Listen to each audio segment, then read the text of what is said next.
Na aula de hoje, vamos falar sobre diencéfalo, especificamente sobre o tálamo e sobre o epitálamo. Então, os tópicos que vão ser abordados na aula vão ser uma introdução ao assunto, a anatomia macroscópica da região que vamos estudar, especificamente vamos falar sobre o tálamo, sobre o epitálamo e aplicações clínicas sobre o assunto. Então, vamos começar sobre a introdução ao diencéfalo. Então, quando pensamos em cérebro, nós pensamos nessa estrutura grande aqui que está em volta do corpo caloso, que são os sulcos, os giros, e com certeza uma pessoa leiga ela vai pensar nisso quando você falar em cérebro. Mas acontece que o cérebro ele é formado por essa região, que seria o telencéfalo, e pela pequena região que eu vou demarcar agora em azul, que é o que a gente vai estudar hoje, que é o diencéfalo. Então o cérebro é a combinação dessas duas. É claro que as regiões que eu não marquei também fazem parte do cérebro, exceto aquelas que a gente já viu, que são estruturas separadas, como por exemplo o cerebelo, o tronco encefálico e, inferiormente, a medula espinhal. Certo? Então, se a gente vê com maior aumento, o diencéfalo é mais ou menos o que a gente consegue ver aqui. Só que agora a gente tem uma divisão dessas partes em hipotálamo, tálamo, epitálamo e subtálamo.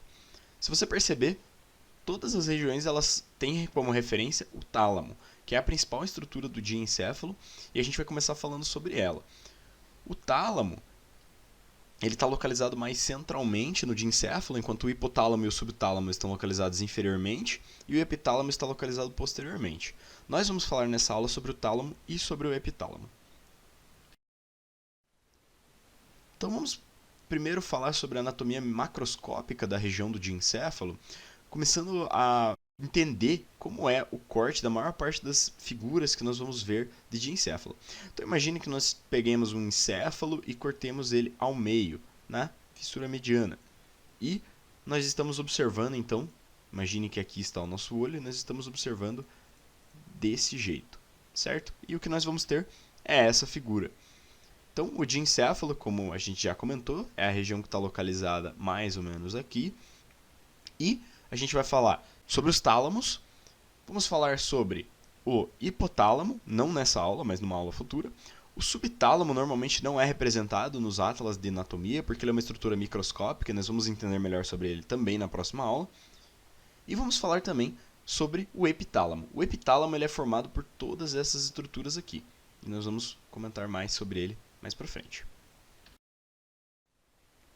Então vamos começar a falar sobre o tálamo. O tálamo, então, são estruturas ovoides, com formato de ovo, que estão localizadas bem aqui no cérebro, onde a gente já viu lá a região mais ou menos do corte sagital, e agora nós estamos vendo um corte transversal e estamos vendo de cima. Então, é claro que aqui do outro lado o tálamo foi cortado, então a gente só vê um pedaço do tálamo aqui. Mas do outro lado a gente estaria vendo ele embaixo dessas estruturas aqui, que a gente consegue ver aqui o núcleo caudado. Então, abaixo estaria o tálamo, certo? Então, a gente tem dois tálamos e eles estão entre uma estrutura que está localizada também por baixo aqui do fórnix, que está aqui, que seria o terceiro ventrículo. Então, nessa figura, é como se a gente tivesse removido os núcleos caudados, que é o que a gente consegue ver. Eu vou demarcar os núcleos caudados em verde, aqui ó, na figura da direita, certo? Então, o que a gente está vendo aqui é essa estrutura superior do núcleo caudado. Não estamos focando no putame, tá? Então, não pense no tálamo, porque o putame também possui esse formato ovoide. O tálamo não está aqui, o tálamo está aqui. Então, nós temos dois tálamos, a gente consegue ver eles aqui, o esquerdo e o direito. E eles estão, portanto, localizados abaixo do núcleo caudado. Então, o tálamo, um relé de informações aferentes, e essa é a principal informação dele. O tálamo é extremamente importante porque praticamente todas as informações aferentes passam pelo tálamo e vão então para outras estruturas, seja ela o córtex, seja o cerebelo, sejam diversas outras estruturas. Então, o tálamo ele possui funções na relação com a memória, com núcleos específicos do tálamo, que nós vamos ver mais para frente, lá integrado com o circuito de Papez, possui relações com a associação da via auditiva, que vem lá da retina, e da via óptica, que vem do nervo coclear. Também possui funções viscerais, a partir de conexões que o tálamo tem com o hipotálamo, mantendo então a homeostase. Possui um papel também sobre o sistema ativador reticular ascendente, ou SARA. Então perceba que o tálamo ele possui diversas funções. Ele também possui um papel sobre a motricidade e a sensibilidade. Então, por exemplo, aquelas informações que nós vemos lá na medula de temperatura e dor que chegam até o córtex, elas sempre vão passar pelo tálamo. Se você se lembrar, o nome das vias da medula são espinotalâmicas, certo? Então, que vem de espinha para o tálamo. Muitas vias passam pelo tálamo. O tálamo, perceba que ele não possui diretamente essas funções aqui, mas sim, ele possui essa função direta, ou seja, essas informações chegam até o tálamo e ele vai transmitir elas para outra estrutura, certo? Então, do tálamo, ela vai, por exemplo, para o córtex. Continuando aqui, então, com o tálamo, vamos focar agora nessa figura. Essa é uma figura com um corte agora coronal. Então, o que a gente está vendo mais ou menos seria no mapa dessa figura aqui. E a seta seria o nosso olho. Então, a gente está olhando de posterior para anterior. Eu vou demarcar os tálamos agora. Um deles, o esquerdo aqui, eu vou demarcar ele de azul. Então, o tálamo, a gente consegue ver que ele possui essas pequenas divisões, toda a sua estrutura. Então, ele tem uma pequena divisão aqui, uma pequena divisão aqui, que é mais ou menos como o tálamo está localizado microscopicamente, como ele se dispõe, como seus núcleos se dispõem microscopicamente. Então, é mais ou menos uma referência muito importante para a gente fazer essa divisão entre os núcleos do tálamo. Então, perceba que os tálamos, eles delimitam medialmente o terceiro ventrículo, ou seja, eu vou marcar agora aqui o terceiro ventrículo em vermelho. Então, terceiro ventrículo está localizado medialmente aos tálamos. Lateralmente aos tálamos, nós temos as cápsulas internas, que nós vamos ver na aula de núcleos da base. Então, aqui estão as cápsulas internas, no outro lado também. E o tálamo ele também está superiormente ao sulco hipotalâmico. A gente não consegue ver o sulco hipotalâmico nessa figura, porque o sulco hipotalâmico ele é uma referência anatômica macroscópica que não dá para ver aqui no corte coronal. Mas, como o próprio nome diz, ele divide o hipotálamo do tálamo. Ele está mais ou menos localizado aqui e ele vai fazer essa divisão. Ele também, o tálamo, ele está inferiormente a diversas estruturas. A gente viu lá que ele estava inferior ao núcleo caudado, e aqui a gente consegue ver a cabeça do núcleo caudado, localizada aqui. Ele também está inferior aos ventrículos laterais, a gente já viu que ele é lateral ao terceiro ventrículo, ele também é inferior aos ventrículos laterais.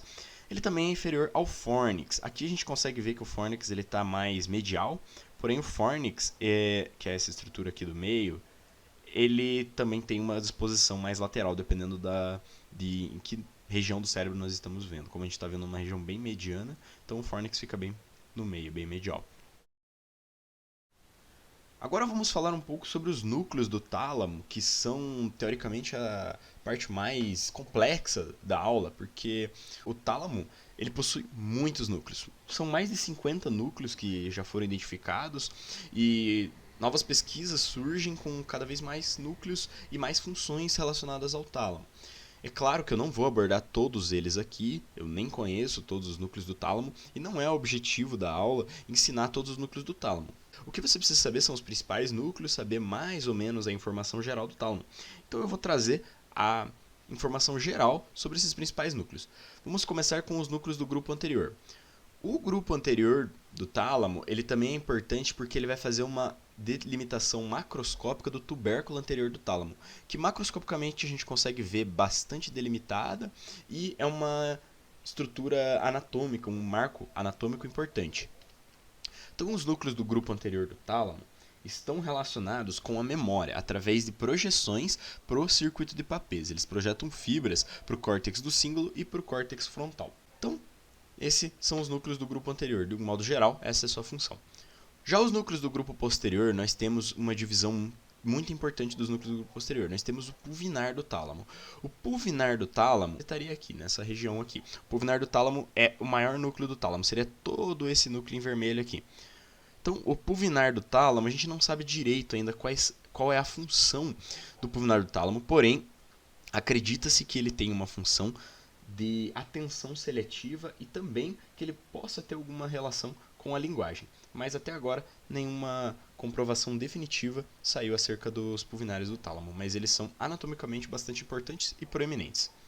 Nessa categoria de núcleos do grupo posterior, além dos pulvinários do tálamo, nós também temos essas duas regiões, que são o corpo geniculado medial e o corpo geniculado lateral.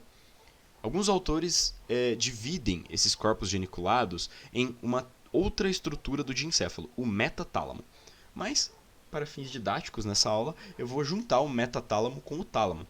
Apenas saiba que o metatálamo é a separação dos corpos geniculados medial e lateral do tálamo.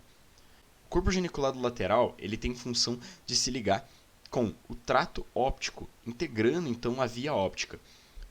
A via óptica, ela chega lá da retina, vai passar lá para os colículos superiores, como nós vimos, vão ir aqui para o corpo geniculado lateral e vão para outras estruturas do encéfalo, como por exemplo para o núcleo de Edinger-Westphal, para a função de reflexo fotomotor da pupila, para fazer uma integração bem complexa do que é a visão. Porque a visão não é simplesmente o ato ativo de se você ver de fato com os seus olhos.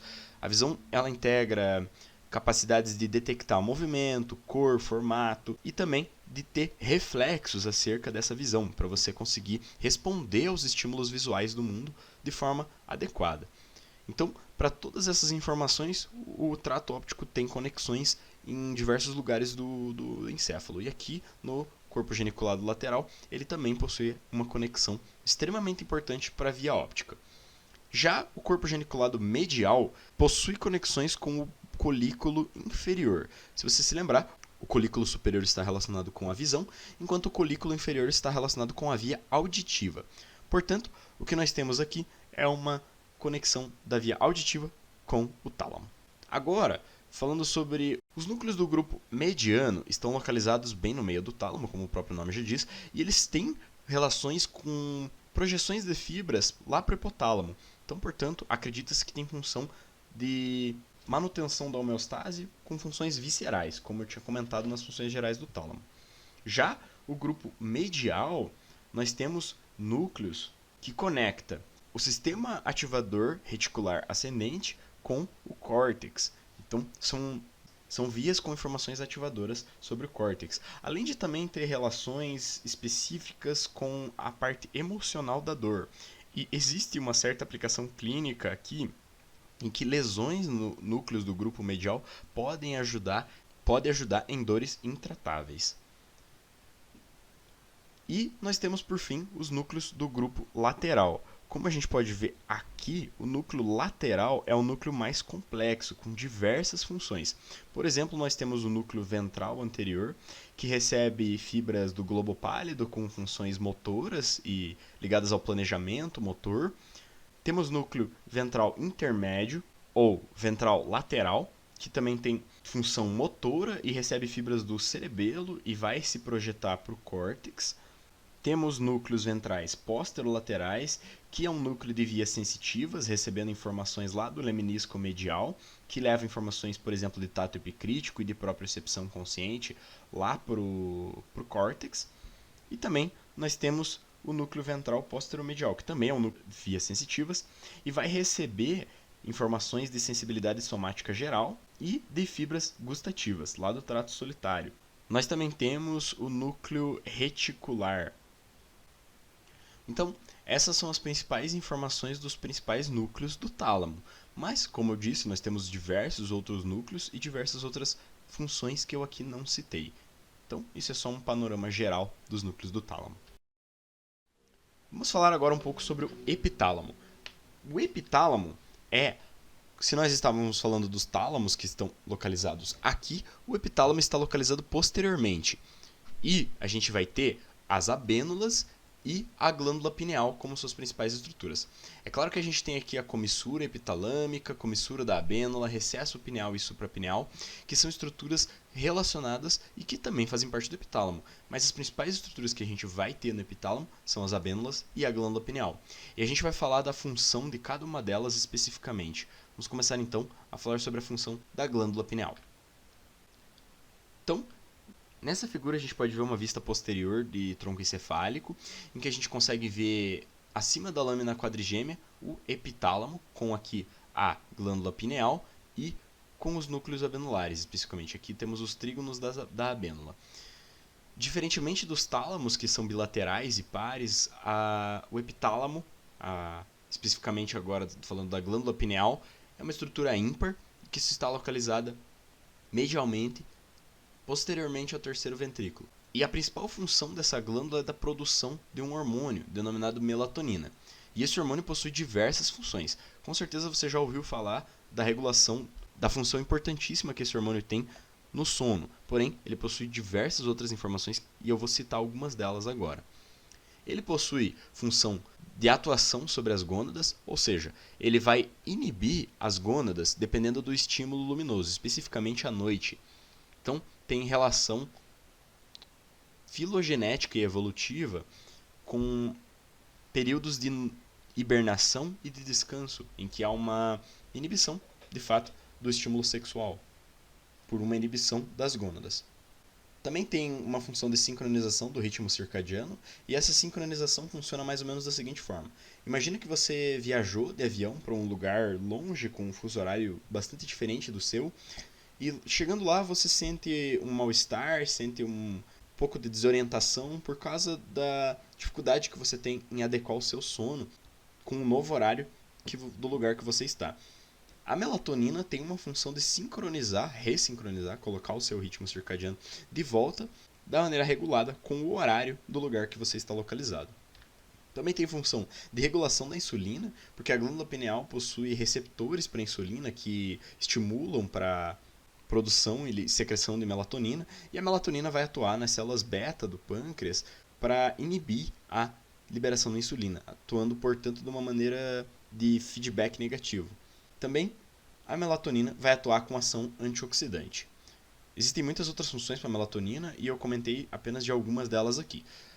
Com base no que eu falei, a gente tem que entender que a glândula pineal ela é um órgão neuroendócrino. Ela não possui um enclausuramento pela barreira hematoencefálica. Então ela tem contato direto com a circulação sanguínea, que é onde ela vai liberar o seu conteúdo hormonal. Agora que a gente falou da glândula pineal, vamos comentar sobre as abênulas. As abênulas são pequenas estruturas localizadas superolateralmente à glândula pineal e elas possuem uma função, diferentemente da glândula pineal, não é uma função endócrina, mas sim uma função com neurotransmissores. Então, são neurônios que vão atuar na inibição do locus coeruleus e dos núcleos da RAF. E por que eles vão atuar nessas regiões? Qual é a função delas nessas regiões? Com a liberação de neurotransmissores no locus coeruleus, que possui neurônios dopaminérgicos, e nos núcleos da RAF, que possuem neurônios serotoninérgicos, uma inibição do sistema de recompensa na via mesolímbica. Porque o locus coeruleus e os núcleos da RAF estão relacionados com a estimulação de recompensa. Uma atividade que gera frustração ativa as abênulas. Como exemplo, eu vou dar quando você era criança e você fazia a sua tarefa de casa e ganhava um chocolate dos seus pais. Quando você ganhava aquele chocolate, você se sentia recompensado por isso, e o seu locus coeruleus e os seus núcleos da RAF eram ativados. Quando eles eram ativados, você se sentia recompensado pela via mesolímbica. Agora imagine que você tenha feito aquela atividade, aquela tarefa de casa, mas não ganhou o chocolate. Então você sentiu uma frustração. E essa recompensa foi inibida. Você não se sentiu recompensado, porque você não ganhou seu chocolate. Então aqui as abênulas vão atuar. Nas aplicações clínicas, vamos comentar sobre tumores que englobam o tálamo. Não necessariamente precisam ser tumores, mas quaisquer lesões que englobam o tálamo, como por exemplo lesões vasculares por causa de AVCs isquêmicos ou hemorrágicos, que vão englobar as áreas do tálamo, podem causar essas manifestações clínicas. Mas, como estamos falando de tumores que englobam o tálamo, podemos ter uma gama de sintomas causados por essas lesões no tálamo, dependendo da região afetada do tálamo e, portanto, dos núcleos afetados. Nós podemos, caso os núcleos afetados sejam os núcleos anteriores, termos alterações emocionais, devido à conexão desses núcleos com o giro do símbolo e o circuito de Papez. Podemos também ter movimentos anormais, devido às funções dos núcleos laterais do tálamo que vimos que possuem com a motricidade. Além disso, o cerebelo, que é um órgão puramente motor, possui conexões importantes com o tálamo. E se tivermos um problema nessa comunicação entre o cerebelo, o tálamo e o córtex, vamos ter um movimento anormal ou uma manifestação clínica de motricidade. Outra alteração que podemos ter é da visão e da audição, devido a alterações no metatálamo ou em núcleos do grupo posterior do tálamo. Por fim, temos uma situação bastante peculiar, que é a síndrome talâmica, em que há uma alteração da sensibilidade da dor do paciente e há presença de uma dor refratária a medicamentos que é intensa e está localizada no lado oposto do tálamo que sofreu a lesão. E aqui nessa figura podemos ver uma ressonância magnética que demonstra um tumor que se estendeu para o tálamo esquerdo. Podemos ver o tumor nessa região demarcada em vermelho. E assim, eu agradeço muito pela atenção de todos. Espero que a aula tenha sido boa e que tenha sido proveitosa. E nos vemos em uma próxima aula. Muito obrigado!